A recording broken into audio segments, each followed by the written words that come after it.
Hello again, thanks for joining us here on Joy News Prime. Let's begin with illegal mining. Now, what you see behind me is the image of the Offin River in all its glory, a clear water body that served as a source of drinking water to the people. And thanks to Trip Advisor for giving us this very beautiful picture of the Offin River.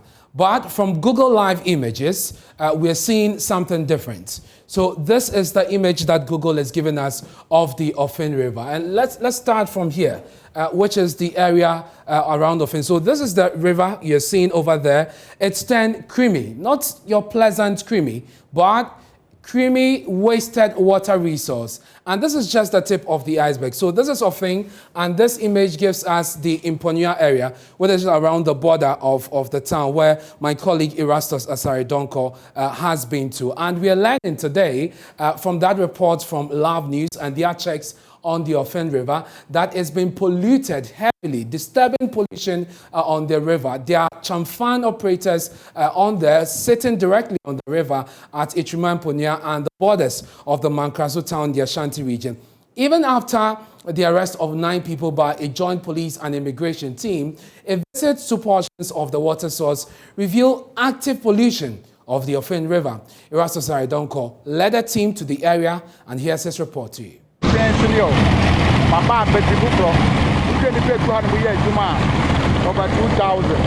This video showing a number of water polluting mining equipment operating on the Offin centers on a fact-finding mission. We found the location at Abompe, a small village in the Achumampunwa district of Ashanti. Despite a security operation here, a bird's-eye view revealed a number of Chang Fan operators working with impunity directly in the river at various portions of the highly polluted resource. So this is the Offin River. And it will shock you to know that this used to be very, very clean. But now, as in this bottle, you could see the color of the river. Residents like Abeliko Kwame, a farmer at Abesua, are directly affected by the pollution of the river. He tells me they've arrested the illegal miners many times, but did not receive the support of local leaders. We asked for reinforcement from local leaders, the assembly member and the unit committee members before the operation, but they didn't mind us. After we drove them out of Abumpi, Intabanu and other villages, we reported to the DCE of Mankranso and police commander, but they did not assist us. Now they are back, working actively at Abesua number 1 and 2 and Abumpe number 1 and 2. At Kojo Krum, some of the miners polluting the river escaped into the Offin at the site of our team.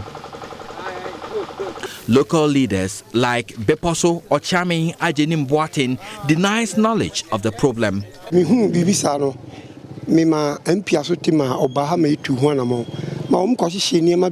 When I first noticed the illegality, I notified the MP and they came to burn some equipment. But now I never knew they are back on the river, polluting it. But DCE for Achumampunwa, Isaac Kofimafo, who was scouting the area, says he's on top of his job. We arrested about 9 people there. Right now they are in Minahini police custody. So next week, Wednesday, they will do another dissect meeting and make another plans to come back again. We are still working on it until they will put a point to it. The challenge itself is manageable. We can use our own internal security officers to combat the issue. It's not that big. It's not a big level. They will manage it. Reporting for Joy News, Erastus Asaridonko, River Offin, Achumampunwa, Ashanti region. And that's Erastus Asaridonko's report there. From that jump, he joins us on Zoom with some more on this story. Erastus, great job there. But we're learning of some development on this where the CEO of the Minerals Commission is indicating they're going to use patrol teams to monitor the area 24/7. How does he explain this will be a game changer? I'm wondering myself how that will be done. If you look at the river Offin, the course of the river itself has been redirected by the miners. We have pits, we have heaps of sand in there. It's not a normal flowing river now that you can use equipment to or a boat or whatever to sweep on. And so I'm looking at, as he's talking about, I'm looking at how he's going to do that. In fact, the former environmental minister started something like that. The boat he procured is sitting rotting at Amada, one of the villages in the area. It could not work. So I'm looking at how he is going to do that. If you look at the course of the river, which is so deeply directed with heaps of sand in there, let's see how that works, but I have my doubts. The local people, one of them you spoke to, denied knowledge of this, but how active are they in the fight against illegal mining, especially following calls by civil society groups that, the initial fight or the previous fight that we've had failed because they were not a part of the plan? I must say that on the ground, we have chiefs, we have opinion leaders, assembly members, all conniving with these illegal miners to perpetrate what they are doing. In fact, at Beposo, I learned that from the chief sources that they build boreholes for them, they construct boreholes for them, they build schools for them, and so they protect them. That is the kind of protection you have that they won't even tell the authorities where these people are. The people who are engaged in this are local people, youth from the area sometimes. Few of them are from outside the jurisdiction. And so it is difficult for you to fight this. And when we flew the drone, in fact, we saw the magnitude of the problem. You could see Chang Fan, that's the earth-taking equipment, which sits directly in the river, all across the riverbed. In fact, 2 kilometers of it, I could count about 200 of them sitting directly on the river, humming over there. So when the soldiers or security agencies come in, they know how to swim, they know the area, they dive into the river, they are gone. And it's something that is difficult to fight anyway. Erastus, thank you very much. So the question is, how is this happening when government is spending millions of Ghana cedis in this fight against illegal mining? What are the issues? What is really missing? Well, to help us understand this is the General Secretary of the Small Scale Miners Association of Ghana, Godwin Ama. Also, Daryl Bosu is the Deputy National Director of Arocha Ghana. Both of them join us via Zoom. Let me start with you, Godwin. First of all, what is your reaction to this story, followed by my colleague Erastus? First of all, good evening to you, colleagues at the studio, and also to viewers. I'm not surprised because it's something that we've talked over the years in terms of the methods that we use to enforce these mining laws. These are areas that have been declared as red zones by the ministry, and the Chang Fan operators are there operating. If you were 2017 to 2020, we were actively there. The association task force were able to take over 8,000 of these legal dredges. And we also proposed that even manufacturing, transportation, and the use of these dredges should be banned, which is in the mining law as amended. So, as Erastus said, you realize that most of the community people are part of the whole process.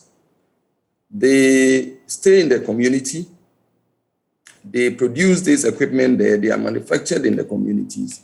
And some of the chiefs are going around in some of the communities. Some of the chiefs take some contribution from them weekly. They engage in meetings with them and all that. So, as he said, they are protected by these people. If Operation Hot or any other task force is coming, these same people will call them and inform them that they are coming. They've also been able to penetrate within our security system, whereby some of the police and even some members of Operation Hot are also giving them information when they are coming.